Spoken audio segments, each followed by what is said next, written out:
Hi guys, so today we're going to do the specimen paper for 2025 exam, paper 2. Now this is the non-calculator one. As you know that the Cambridge syllabus has changed their pattern. Paper 2 will be non-calculator now. So this will give you a very good idea as to how the paper would be, what kind of questions will they give, how difficult would they be, and what kind of tips and tricks you need to know in order to solve these questions without using the calculator. So let's start with this paper and see how it goes about. As you can see, they've also provided the list of formulas now. So this is another change that they've made. You have all the formulas for the mensuration questions. You have the trigonometry formulas, and that's about it. So let's start with the first question. It says that work out 0.01 squared. So 0.01 can be rewritten as 1 over 100. Why? Because you move the decimal 2 places to the right. So the number of times you're moving the decimal, you add that many zeros in the denominator. And since every number has a denominator 0, so the 1 is a given thing, and with 1, you're adding 2 zeros. So it's basically 1 over 100 squared. Now, 100 squared is 10,000. 1 squared is 1. So 1 over 10,000. And you can once again rewrite this in decimal, because when you're dividing anything by 10, 100,000, whatever the number of zeros are, you move the decimal that many places to the left side now. Since it's assumed that every whole number has a decimal at its end as well. Why? Because 2 is the same as 2.0. So over here, 1 is the same as 1.0. So we'd move this decimal 1, 2, 3, 4 places to the left now. Why? Because there are 4 zeros. So that's going to be 0.0001. That's how you would solve a question where they're asking you to square a decimal. Then it says write 57.3997 correct to 4 significant figures. So 4 significant figures are going to be these first 4 numbers. So we have to round the last figure, that is 9, based on the number that's next to it, which is another 9. So when you round 9, 9 is going to round up to 10. So that means we're going to carry 1 to 3. So it's going to be 57.40. This is your answer correct to 4 significant figures. Question 3 says Amy changes 250 euros into dollars. The exchange rate is 1 euro equals to $1.10. Calculate the number of dollars Amy receives. So 1 euro is equal to 1.10. That means 250 would equal to 250 times 1.10. Now 250 is the same as 25 times 10. If you're multiplying a decimal by 10, that means you move the decimal 1 place to the right now. So 10 times 1.1 would mean that we move the decimal 1 place to the right, which would give us 25 times 11 now. So you do 25 times 11, which equals to 275. So Amy receives $275. So once again, if you notice so far, they want you to know how to do decimal questions with these very easy tricks.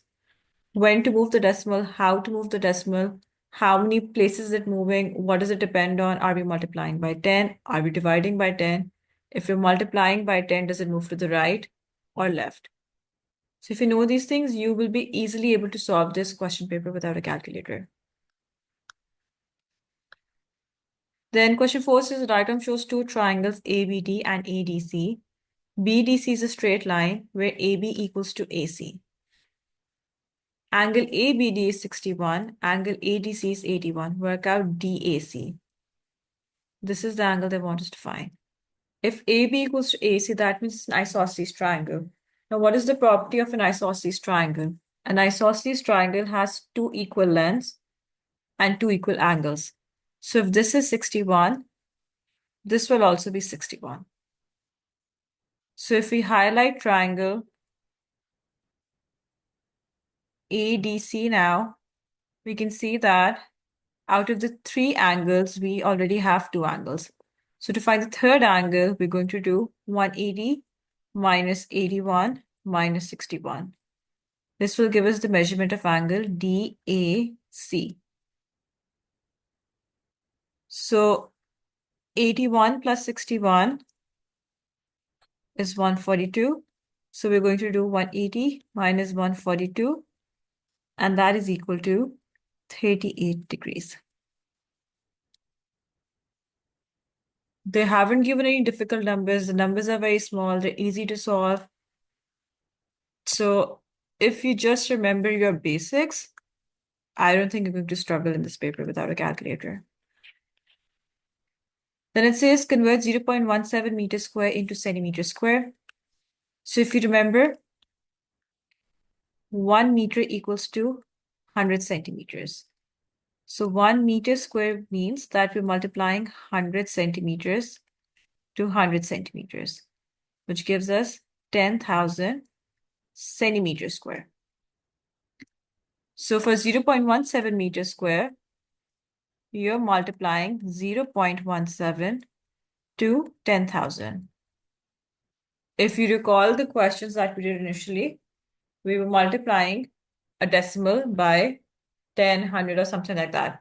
So far it's the same pattern. Since we're multiplying by 10,000, that means we move the decimal 4 places to the right. That's going to be 1,700 centimeters square. That is your answer. Question 6 says the mass of a solid metal cuboid is 4 kgs. The volume of the cuboid is 600 centimeter cube.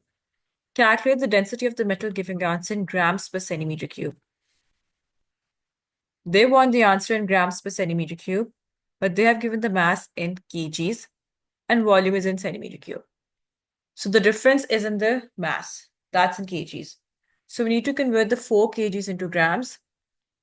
1 kg equals to 1,000 grams. 4 kgs are going to be 4 times 1,000, which is 4,000 grams. They've already given the formula for density, which is mass over volume. Mass is now 4,000 grams divided by your 600 centimeter cube. So 4,000 divided by 600. Make it simple. Cut out the zeros first. You can cut out 2 zeros from the denominator and 2 from the numerator. So now we're left with 40 divided by 6. 40 comes in the 6 times table. 40 comes in the 2 times table. That's 20 over 3. 20 divided by 3, you just do this. 3, 6 are 18. 20 minus 18 is 2. So 6 whole number, 2 over 3. That is your density in grams per centimeter cube. They gave very basic values. They didn't give a very huge number that you can't calculate. Remember, in division, you can cut out the zeros as long as the zeros are leading zeros. They're not the zeros that are in the middle. You can cut out equal number of zeros from the numerator and denominator. Since there were 2 zeros in the denominator, I cut out 2 zeros in the numerator as well. We didn't cut out all 3 zeros. So 40 divided by 6, simplify it. That gives 20 over 3. Do the division. 6 whole number 2 over 3. That's your answer. Then it says we have 2 vectors. Vector u, that's 3, negative 2. And vector v, that is negative 12 and 5. Find u minus 2v. So it's going to be 3, negative 2, minus 2, then negative 12 and 5. So first we'll multiply 2 with negative 12 and 5. So that's going to give us negative 24 and 10. Then we subtract the 2. The x gets subtracted from the x and y from the y. So 3 minus negative 24 and negative 2 minus 10. So that's 3 plus 24, 27, and that's negative 12. This is your answer. Then it says find the magnitude of v. When you see an absolute value for vector, they're asking for the magnitude. So for the magnitude, what you will do is you will square root the squares of negative 12 and 5. So negative 12 squared plus 5 squared gets square rooted. So that's 144 plus 25, which is 169. And square root of 169 is 13. So for these type of questions, you need to remember your very basic square numbers and cube numbers. For the square numbers, you need to know your square numbers for the first 13 numbers because those are the ones that very commonly pop up in questions. And for the cube numbers, you should be aware of your common cube numbers as well. The cube of 2, 3, 4, 5, 6, like, at least till 5, 6, cube of 10, that's 1,000. So basic cube numbers, basic square numbers, the knowledge of that, remembering them, having them on your fingertips, that is what is going to help you in solving these questions. Because so far what I've realized, they've focused on two things: moving the decimal from left to right based on what you're multiplying and dividing it by, simplifying fractions, making your calculations easier, and the knowledge of square and cube numbers.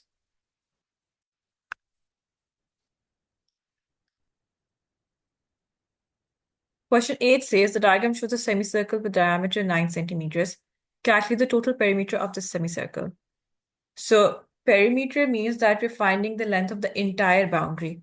The entire boundary includes this length and this curved arc length. We already have one length, which is 9 centimeter. Now we need the arc length. Arc length has the formula of theta over 360 times 2 pi r. Now focus, they want the perimeter in the exact form, which means no decimals. It's going to be in fraction form. So since it's a semicircle, that means our angle is 180 degrees. Because it's also a straight line, angles in a straight line are also equal to 180. So 180 over 360, then times 2 pi. Now since the diameter is given as 9, so radius is 9 over 2. So that's 9 over 2 over here. Now let's simplify this. We can cancel the 2's out over here. The 0 gets cancelled out again. 18 and 36 both come in the 6 times table. 6 3's are 18 and 6 times 6 is 36. 3 becomes 1 and 6 becomes a 2 because 3 and 6 also come in the 3 times table. So we have 1 over 2 times pi times 9. So arc length is 9 pi over 2. Perimeter is going to be the diameter, which is 9, plus the arc length, which is 9 pi over 2.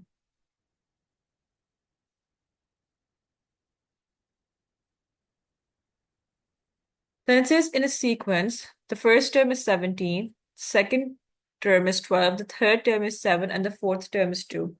Find the fifth term. So if we look at the sequence, between the first term and the second term, we are subtracting 5.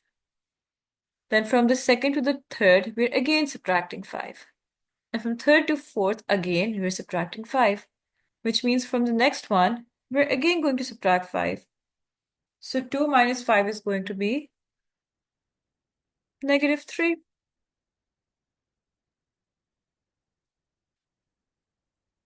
Then it says find the nth term. So for the nth term, your first step is to figure out if there's a common difference or not. Over here, there's a common difference, which is 5. We're subtracting 5 from each consecutive term. So you begin with multiplying your common difference to n. So we begin with assuming that the nth term is -5n. The reason why it's -5 because we're subtracting 5. So I'm going to put a negative sign with 5. Now, using this, if we try to find the first term, it's going to be -5 times 1, which is -5. Now, we can clearly see that -5 does not match with the first term given a sequence, which is 17. So to make sure that the first term is 17, I'm going to add 22 over here because -5 plus 22 equals to 17, which means the nth term might be -5n plus 22. So let's use this to find the third term. So So third term would be negative 5 times 3 plus 22. So that's negative 15 plus 22. And that equals to 7, which is exactly what it's given in the question. So that means our nth term is negative 5n plus 22. So remember, the steps are very basic. You start with finding the common difference. Once you figure out the common difference, if it's positive, then you multiply that number with n. If it's negative, you multiply negative of that number with n. And then you change that nth term that you have based on the values in the series and figure out what the nth term is going to be.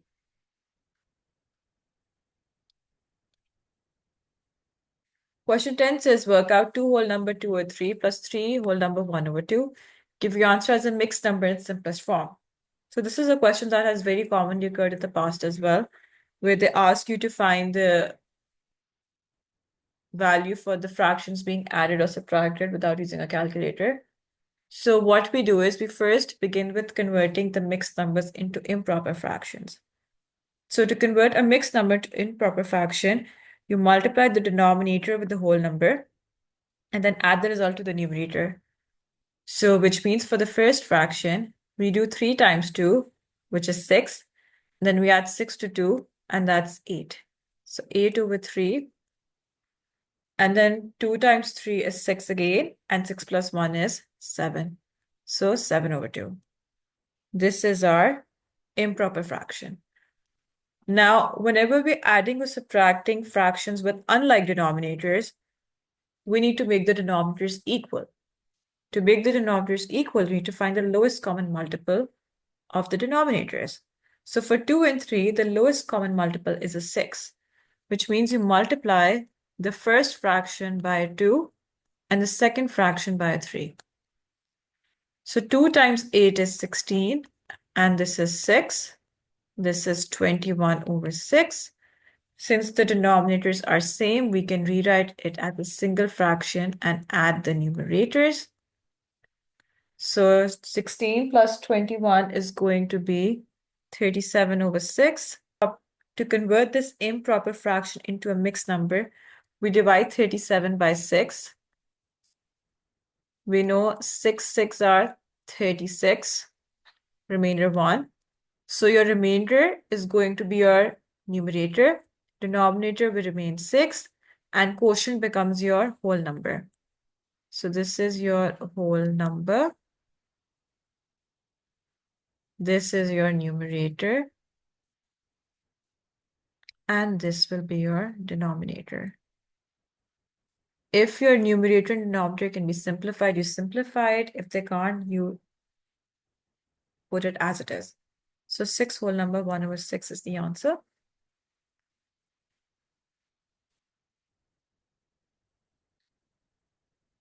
Question 11 says, find the value of 64 whole number 2 over 3. So this goes back to the same thing that I was talking previously, that you need to be aware of your basic square numbers and cube numbers, at least for the first 10 digits. So this is a part of indices as well because they've given us a fractional power. 64 is 8 square, and 64 is also 4 cube. So what you're going to do is you're going to replace 64 with 4 cube. Why are you replacing it with 4 cube, not 8 square? The reason is because the denominator of the fraction, the power, is 3. And whatever that denominator is, you make sure that you put your number in the power of that. And the reason for that is whenever you have a power outside the bracket and inside the bracket, those powers multiply. So to save time, I'm directly putting into 4 cube, not 8 square, because with 8 square, you would have to do a more longer calculation. That would be confusing and time consuming. So to keep things simple, make sure that when you change your number to an exponent, your power is the same as the number in the denominator for the fractional power outside. So 4 cube is also 64. So I rewrite 64 as 4 cube. Now, when I multiply the powers, we know that when you're multiplying a fraction with a whole number, you can simplify diagonally as well, diagonally and vertically. So over here, if we simplify diagonally, 3 divided by 3 is 1. So we're left with 4 to the power of 2, which is 16. That is your answer. Then question 12 says, work out giving your answer in standard form. So we have 7.5, we have 7.1 times 10 to the power of negative 15 times 2 times 10 to the power of 3. So if we split this into 7.1 times 2 times 10 to the power of negative 15 times 10 to the power of 3. Following the rules of indices, whenever we have similar bases being multiplied, we add the powers. So that means for 10, you can add the powers negative 5 plus 3. Now negative 5 plus 3 is negative 12. So 10 to the power of negative 12. For the 7.1 and 2, you can just multiply 7.1 with 2. That is 14.2. So 14.2 times 10 to the power of negative 12. Question says standard form. In standard form, your number has to be bigger than 1, but less than 10. Right now, this is 14.2, which means you need to move the decimal one place to the left-hand side.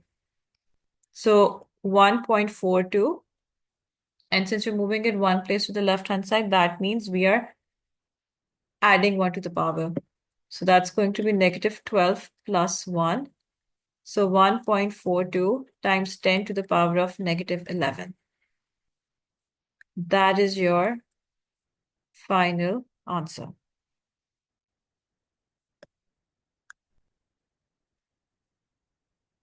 Then for this, now we're adding the brackets. For this one, what we can do is we can rewrite this as 52, and then we have 6 zeros, 1, 2, 3, 1, 2, 3. And then we're adding that to 52 with 5 zeros. So 1, 2, 3, 1, 2, and then 52 over here. If we add this up, the zeros come as it is, these 0 come as it is. This is 2, 7, 5. So since they want the answer in standard form, this number needs to be, once again, greater than 1 and less than 10. So decimal will be 1, 2, 3, 4, 5, 6, 7 over here. So 5.72 times 10 to the power of 7. The reason why it's 10 to the power of 7 is because you move the decimal 7 places to the left-hand side. And remember, every whole number has a decimal at its end, whether it's written there or not. So we're moving this decimal 7 places to the left-hand side.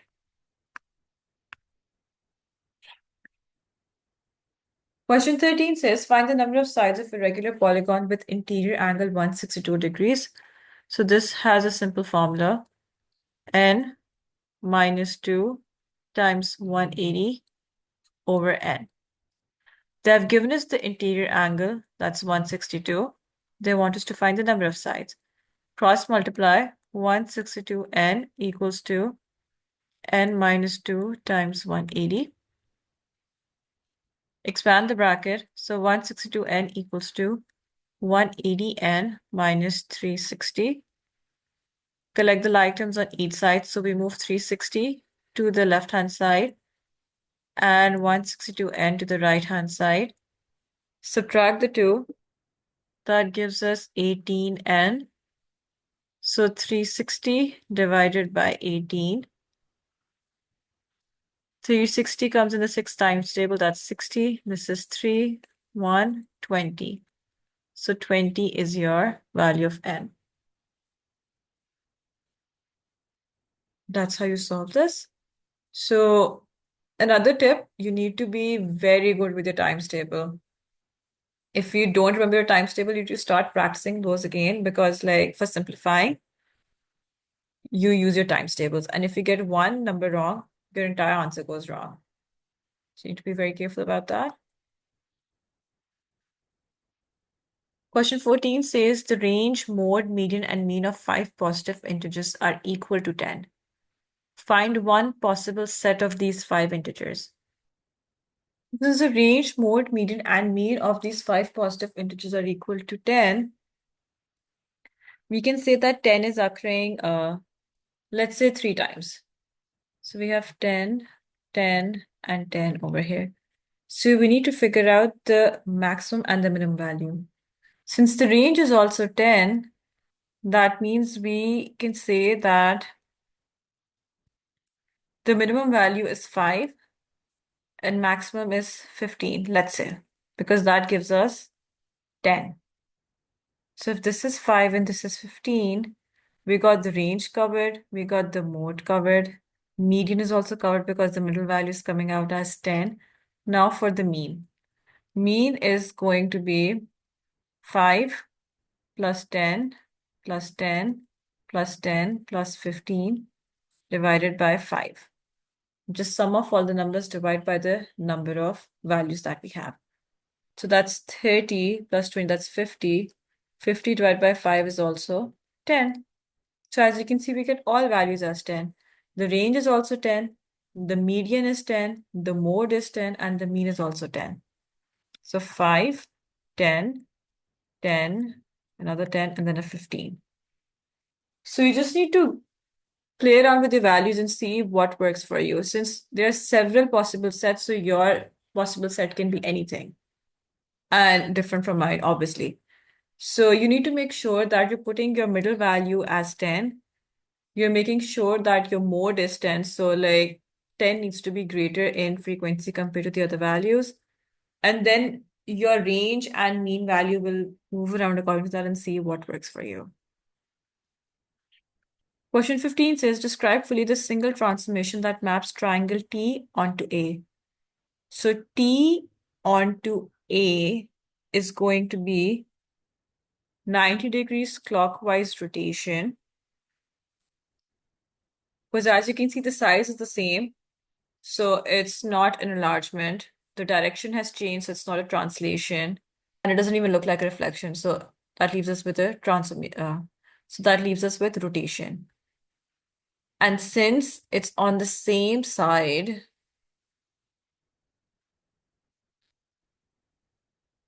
since this is a triangle, and if you rotate it 90 degrees, that's going to look like this. So that matches with this. So it's a 90-degree clockwise rotation.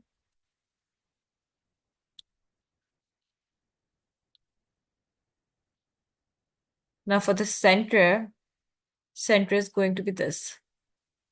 Because if you look at corresponding points, this point is 1 unit horizontally and vertically. So is this. This point is 2 units vertically, 1 horizontally. 90 rotation means that the horizontal and vertical distance will swap. So this one is 2 horizontal and 1 vertical.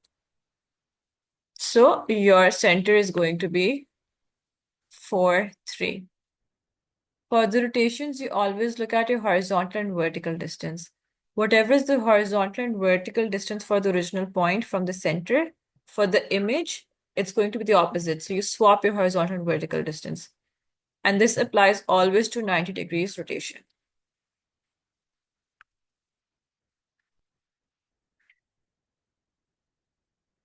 Question 16 says a student measures the height 8 centimeters of each of 400 plants. The cumulative frequency diagram shows the results. Use the diagram to find an estimate for the median. Since it's 400 plants, that means we divide 400 by 2. That gives us 200. So we need to find the 200th value for the median value. So from the y-axis, we draw a line from 200 towards the graph, and that leaves us at 30 centimeters. That is your median height. Then it says to find the interquartile range. So for the interquartile range, what we're going to do is we're going to find the upper quartile and the lower quartile. Lower quartile would be 1/4 of the total plants. So 1/4 of 400, that's the 100th value.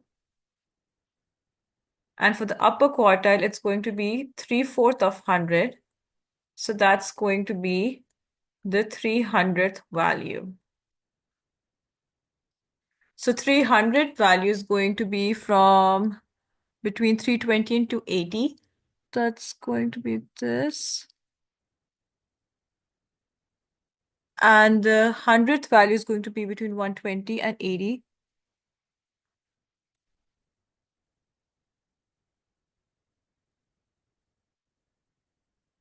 That is this one. For the upper quartile, it's coming out to be 32, 34, 36 is my upper quartile. And my lower quartile is coming out to be 12, 14, 16, 17 is my lower quartile. So interquartile is going to be the difference of these two. So 36 minus 17, and that is coming out to be 19. That is my interquartile range. Then for the 80th percentile, we're going to find 80 over 100 times 400. So for the 80th percentile, we do 80 over 100 times 400, which is 80 times 4, and that is 320. So we need to find the 320th value.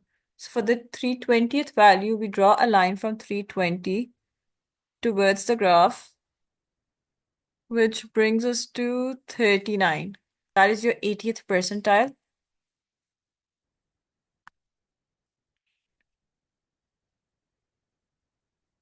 Then it says the number of plants with a height greater than 60 centimeters. For greater than 60, we draw a line from 60 towards the graph. This is between, that's 364. If you look at the scale of the y-axis, between 0 and 40, there are 5 boxes. So each small box is equal to 8 because 40 divided by 5 is 8. So this is between 360 and 360, that's 364. So we do 400 minus 364 for the number of plants that are greater than 60 centimeters in height.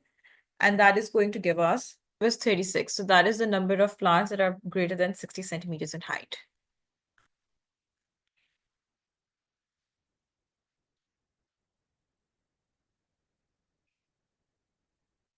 Part B says the heights are also shown in the frequency table. So there's a table where we have a row for the class intervals for height and then corresponding frequency in the next row. They want us to complete the histogram. So as you can see in the histogram, we need the frequency density. So the frequency density on the y-axis and the class intervals are on the x-axis. So frequency density equals to frequency over class width. Class width is the difference between the maximum and minimum values for each interval. So for the first one, which I've already drawn, the class interval is 20. For the second one, it's 10. Then it's again 10, and lastly 40. These are your class intervals. So for the frequency density of the second interval, that's going to be 80 divided by 10. Simple, that's 8. For the third one, it's going to be 124 divided by 10. That's 12.4. Once again, simple calculation. If we're dividing something by 10, remember every whole number has a decimal at its end. So you move the decimal one place to the left side because it's divided by 10. Then for the last one, it's going to be 76 divided by 40. We can simplify that. 76 divided by 2 is 38. 40 divided by 2 is 20. 38 divided by 2 is 19. And 20 divided by 2 is 10. So that's 1.9. This is your frequency density for the last interval. So now you just make it. For the second one, frequency density was 8. So from 20 to 30, that's your bar. Then 12.4. So if you look at the scale, there are 5 small squares between 0 and 2. So that means it's going to be 2 divided by 5, which is equal to 0.4. So each small box is equal to 0.4 units. So 12.4 is going to be this one over here. So we draw a line from 12.4.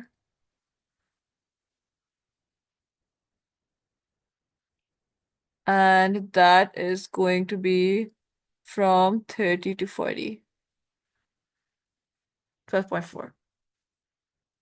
Then for the next one, it's 1.9. So 1.9 is going to be, so this is 0.4, 0.8, then it's 1.2, 1.6, 1.9 is going to be in the middle over here. Less than, like very close to it, so that's from 40 to 80. So that is your complete histogram. So remember, for the histogram, we need your frequency density. Frequency density has the formula of frequency over class width. Once you have your class width sorted, you just use your given frequencies to find the frequency density, make your bars. And as you can see so far, they haven't given any big number that you can't use your mental maths to solve.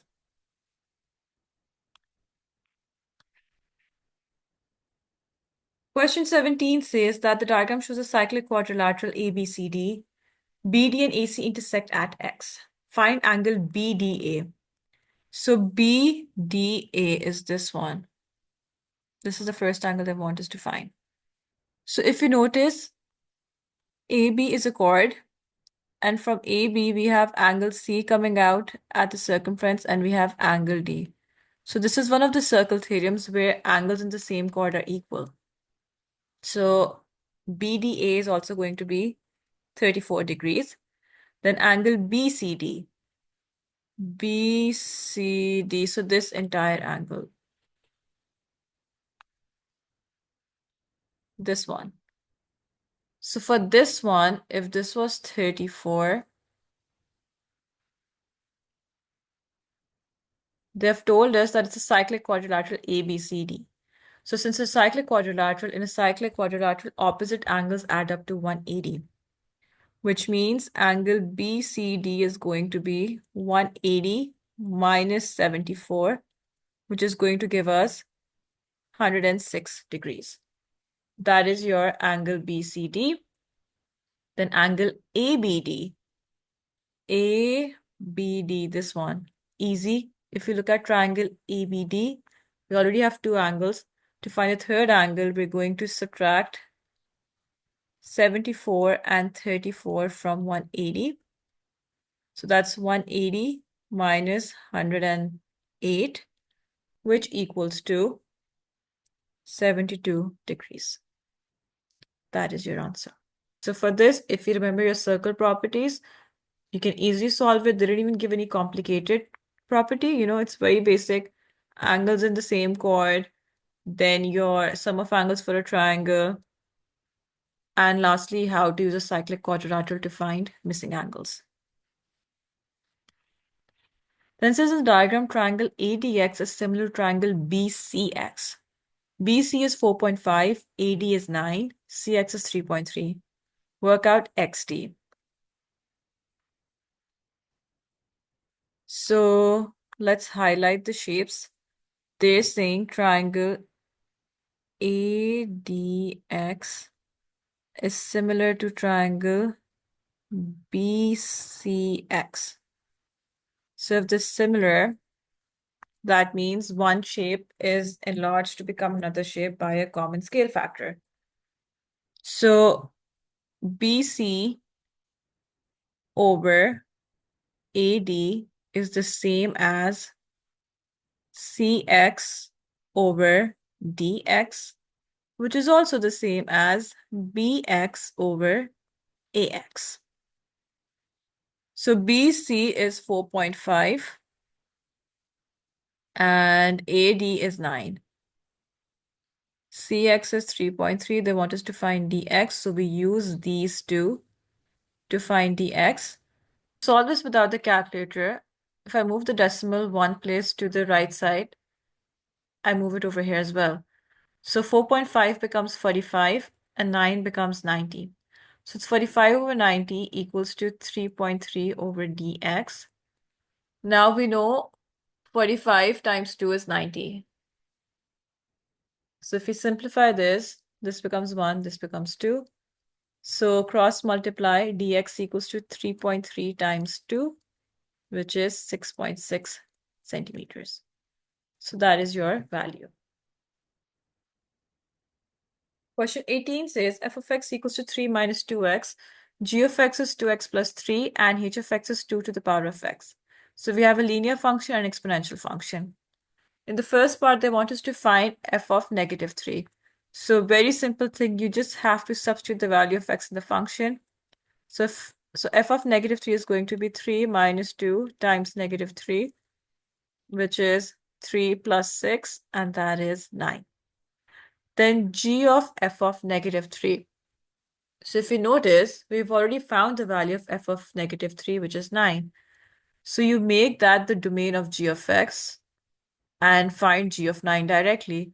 So that's going to be 2 times 9 plus 3, 18 plus 3, and that is 21. This is 9, this is 21. Then it says inverse of f of x. Again, simple calculation. So we begin with putting the function equal to y. So y equals to 3 minus 2x. Then you swap y with 2x to make x positive, because I just follow this rule that whatever thing you're trying to make the subject of the equation, you make that positive. So since we want to make x the subject while we're finding the inverse, make x positive by swapping it with y. So we have 3 minus y equals to 2x. Get rid of the 2 with x by dividing the other side by 2. So inverse is equal to 3 minus x over 2. That is your answer. Then they say, find x when g of gx equals to 7. So you find the composite function and put it equal to 7.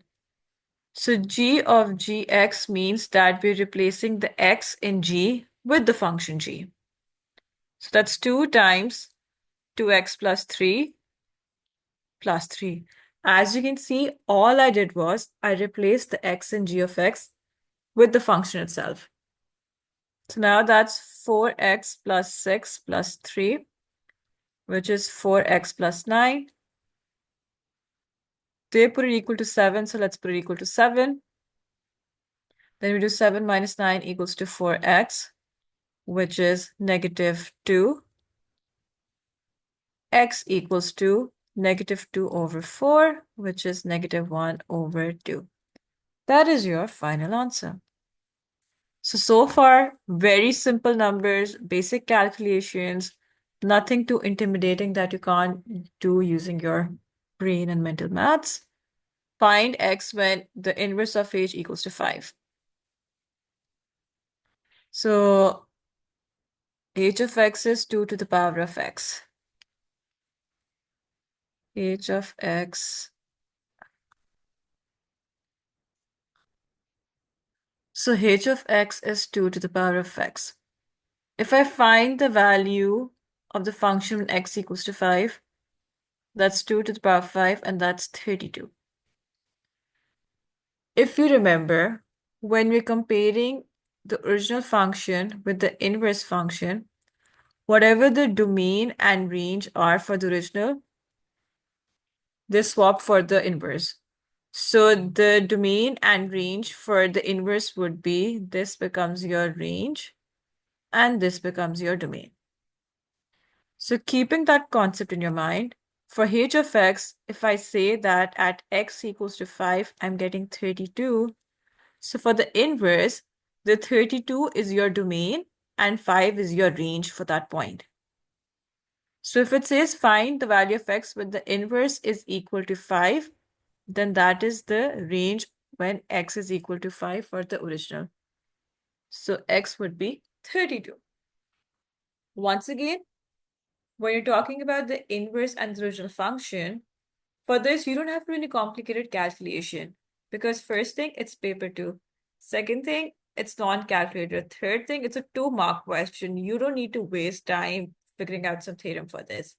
You need to remember that when we're comparing the domain and inverse of a function, whatever is the domain and range for the original function, we swap that to give the domain and range for the inverse function. So if you remember that key concept, you're golden for this part. You can easily score the 2 marks. Question 19 says simplify root 32 plus root 98. Now over here, we're going to do prime factorization. We're going to split these numbers down into their prime factors and then simplify it. So 32 is basically 4 times 8. 4 is 2 times 2. 8 is 4 times 2. And that is 2 times 2 times 2 times 2. So we have 5 2's. For 98, 98 is basically 98 divided by 2, which is 49 times 2. 49 is 7 times 7 times 2. 7 is a prime number, 2 is a prime number, so we can't further break these down. So let's rewrite 32 as 2 to the power of 4 times 2. Since we're square rooting it, I'm going to write it as 2 to the power of 4 times 2. 2 to the power of 4 is 16. Square root of 16 is 4. So this comes outside as 4 and 2 is inside. And this we have is 7 squared times 2 because 7 times 7 times 2 is 98. 7 squared is 49. Square root of 49 is 7. So 7 comes outside. 2 is inside. A key rule for this is that when you're adding or subtracting surds, for you to add or subtract them, the number inside the surd being the square root sign, has to be the same. Initially, we had 32 and 98 inside the root. That's why we couldn't add them directly. So we prime factorize it to break it down to its prime factors, simplify it, take out whatever we can. And once we were done doing that, we can see that the numbers inside the surd are the same now, which is 2. So now we can easily add them up. So that's going to be 11 root 2. That is your answer. Then it says rationalize the denominator. So to rationalize the denominator, what we need to do is we need to multiply this by the conjugate. By the conjugate, what I mean is that we're going to multiply this by root 2 minus 1. So both the numerator and the denominator gets multiplied with root 2 minus 1. All we do is we write the same thing that is in the denominator, but we change the sign in the middle. If it's positive, you multiply it by the negative one or vice versa. So times these, we have root 2 minus 1 in the numerator and root 2 plus 1 times root 2 minus 1 in the denominator. So for you to quickly solve this without expanding and, simplifying, you need to remember your difference of perfect squares. Difference of perfect squares mean that we multiply a minus b to a plus b, and that gives us a square minus b square. So without the need to simplify this, you just use this rule and rewrite the denominator as root 2 squared minus 1 squared. So root 2 minus 1 over square of the square root number is the number itself. So it's 2 minus 1, and that's 1. So root 2 minus 1 is your answer. So for this question, you need to remember 2 key concepts. In order to rationalize the denominator, when a surd is being added to a number, you multiply the same thing with the numerator and denominator, but with the opposite sign in the middle.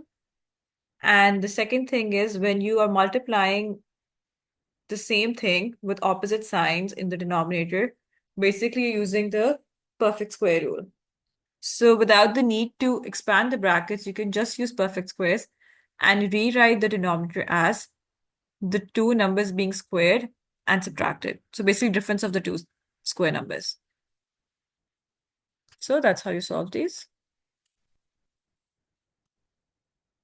Question 20 says y is proportional to 1 over root x. When y is 8, x is 4, find y when x is 49. So since x is in the denominator, that means y is inversely proportional to root of x. If it was in the numerator, then that means y would be directly proportional. This is inversely proportional. So a quick trick that you can use to remember whether it's inverse or direct, if it's in the denominator, it's inverse. If it's in the numerator, it's direct. So to remove the proportionality sign, we use the constant of proportionality. So y equals to root x is our equation. We substitute the values of x and y to find the value of k. So that's going to be 8 equals to k over root 4. 8 equals to k over 2. 8 times 2 is k, and that is 16. So y equals to 16 over root of x. Now find y when x is 49. So you just do 16 over square root of 49. 49 is a square number because 7 times 7 is 49. So 16 over 7. And that is your answer. If you want to give it in the mixed number form, that is also correct. If you want to leave it as an improper fraction, that is also fine. Then question 21 says, in this question, all measurements are in centimeters. The height of the triangle is h and the height of the rectangle is h plus 2. The length of the base of the triangle is x and the length of the rectangle is x plus 1. The area of the triangle is 11 centimeters square and the area of the rectangle is 39 centimeters square. Write down an expression in terms of x for the height of the rectangle. So since h remains the same for both the triangle and the rectangle, if I use the area of the triangle, 11 equals to 1 over 2 times the base times the height. So that's going to be 22 over x equals to height. So for the rectangle, that would be 22 over x plus 2. That is your height for the rectangle. Then it says, show that 2x squared minus 15x plus 22 equals to 0. So now using the rectangle formula, 39 equals to x plus 1 times h plus 2. So 39 equals to x plus 1 and h plus 2 was 22 over x plus 2. So 39 equals to x plus 1 and this is 22 plus 2x over x.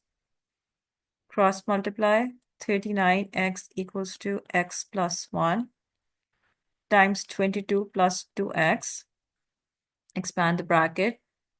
So that's 22x plus 2x squared plus 22 plus 2x. And that's going to be 39x equals to 2x squared plus 24x plus 22. Bring everything on one side. So 2x squared plus 24x minus 39x plus 22 equals to 0. That is going to be 2x squared minus 15x plus 22 equals to 0. That is exactly what they wanted to show in the question. Then the next part they're asking us to factorize it. So 2x squared minus 15x plus 22 equals to 0. 2 times 22 is 44. Factors of 44 are 4 and 11. So 4 and 11 can add up to 15 as well. So 2x squared minus 11x minus 4x plus 22 equals to 0. Use factor by grouping to factorize it. Between the first two terms, we have x common. So 2x minus 11 comes over here. In the last two terms, we have negative 2 common. So 2x minus 11 also comes in the bracket. So 2x minus 11 is common between x minus 2. So one value of x is 2 and the other value is 11 over 2. These are your possible heights for the triangle.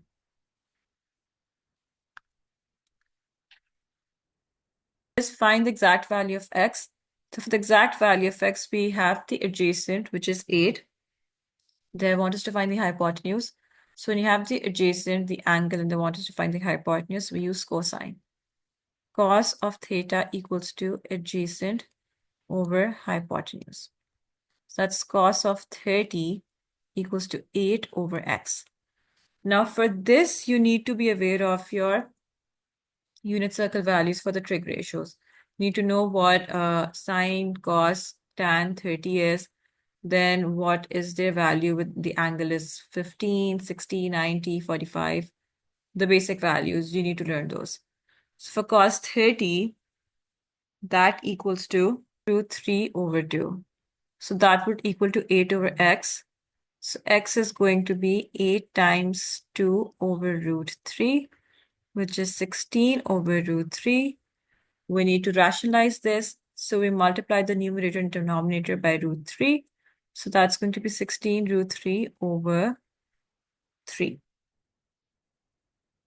can give your answer as this, or you can give your answer as the unrationalized format as well. Both are correct. So 16 root 3 over 3. Remember, you need to learn your unit circle values. Very simple. You just create a chart. If you learn the value for 30, 60, 45, you're good to go. Question 23 says, write as a single fraction in simplest form. So for this, we need to make the denominator same first because we're subtracting fractions with unlike denominators. So we multiply the first fraction by x plus 3 and the second fraction by x minus 4. So 3 times x plus 3 over x minus 4 times x plus 3 minus 4 times x minus 4 over x plus 3 times x minus 4. So that's 3x plus 9 minus 4x plus 16 divided by x minus 4 times x plus 3. Combine the like terms in the numerator. That's negative x plus 25 over x minus 4 times x plus 3. This is your answer as a single fraction. Next question says, write x squared minus 4x plus 7 in the form of x minus a whole square plus b. So they want the answer in completing square form. So for the completing square form, what we can do is that we need to complete this basically. So x squared minus 4x. If you remember, a squared minus 2ab plus b squared is equal to a minus b whole square. So basically, we want to convert x squared minus 4x into these formats. And what's missing is the b square value. So if we compare 4x with 2ab, our x is a. So 4x equals to 2xb. 4x divided by 2x equals to b, which is equal to 2, which means our b value is 2. So we'll add 2 square over here, and we'll subtract 2 square at the same time as well. Why? Because when we're adding a new value into the equation, like we're introducing it, so if you're adding it, you subtract it as well. If you're multiplying it, you divide it as well. This is exactly why when we're adding or subtracting fractions with unlike denominators, we just don't multiply the denominator by the number. We multiply the numerator as well. So exact same logic is used over here. If you're adding a new thing in the equation, you subtract it as well. So that's going to be x minus 2 whole square for the square part. And this negative 2 square will be outside the bracket. So negative 4 plus 7 and x minus 2 whole square plus 3. This is your answer in completing square form. Then it says write on the coordinates of the turning points of the graph for this. So turning points are basically determined for a quadratic equation from the completing square form. The value inside the bracket, that is your x value. So this is 2. And the outside is the y value. So 2, 3 is your turning point.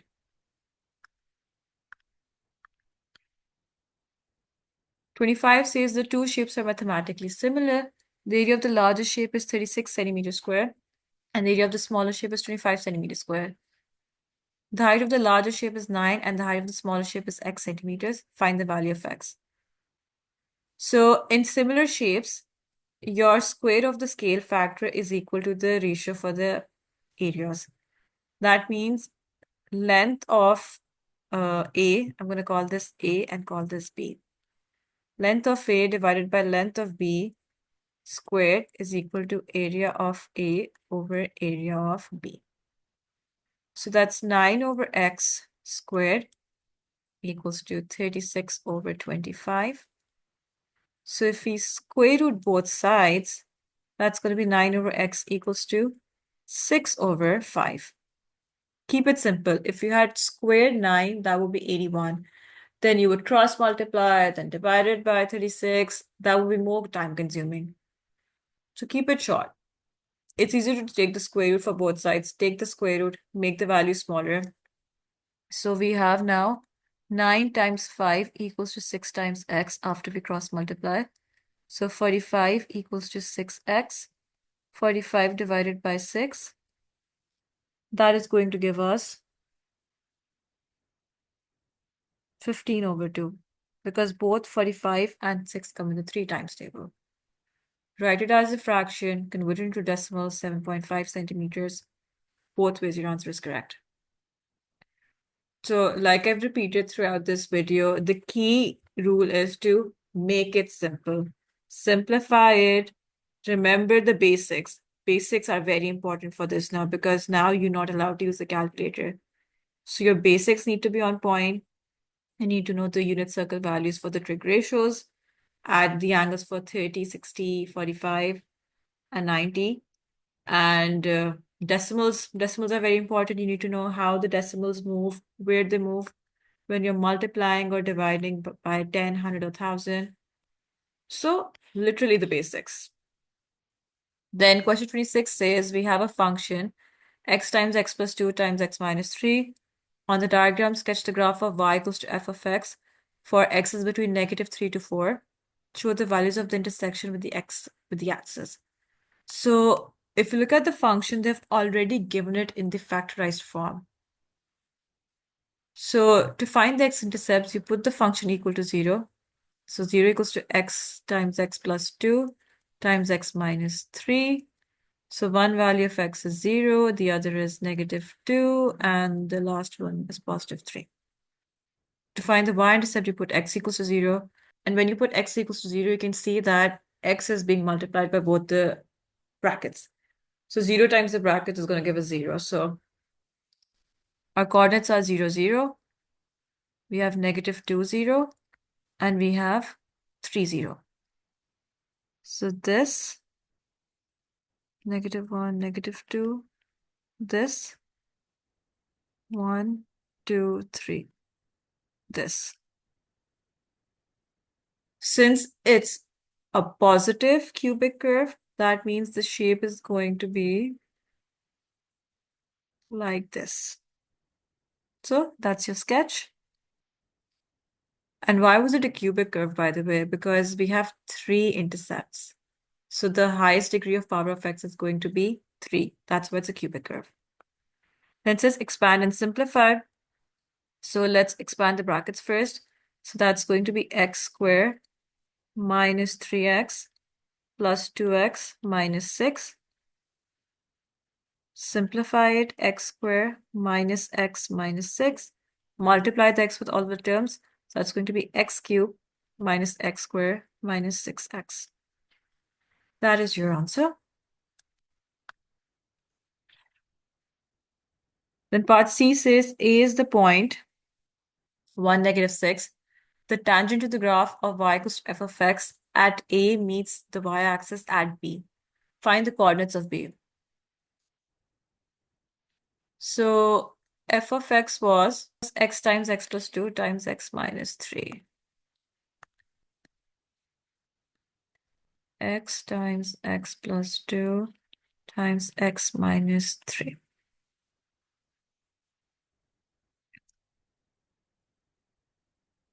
The tangent to the graph at A meets the y-axis at B. So if we differentiate this, you already have the expanded form. That was x cubed minus x squared minus 6x.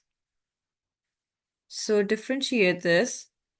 That gives us 3x squared minus 2x minus 6. Now, the reason why I'm differentiating this is because to find the equation of the tangent, which we need over here to determine the coordinates of B, we need the gradient. We just have a point right now which lies on the tangent. We don't have the gradient. So for the gradient, remember that the gradient of a curve at a point and the tangent at that exact point has the same gradient. So whatever the gradient of the graph would be at point A, that will be the gradient of the tangent. So at x equals to 1, we find the gradient. We substitute x equals to 1 in the derivative. So 3 times 1 square minus 2 times 1 minus 6. 3 minus 2 minus 6. And that's going to be negative 5. That is your gradient. So this is the gradient of the tangent as well. So now that we have the gradient and a point, we use the point slope form. Y minus y1 equals to m times x minus x1. Y minus negative 6 times negative equals to negative 5 times x minus 1. Y plus 6 equals to negative 5x plus 5. Y equals to negative 5x plus 5 minus 6. And that's negative 5x minus 1. The tangent means the y-axis at B. That means x is going to be 0. So y equals to negative 5 times 0 minus 1. That's negative 1.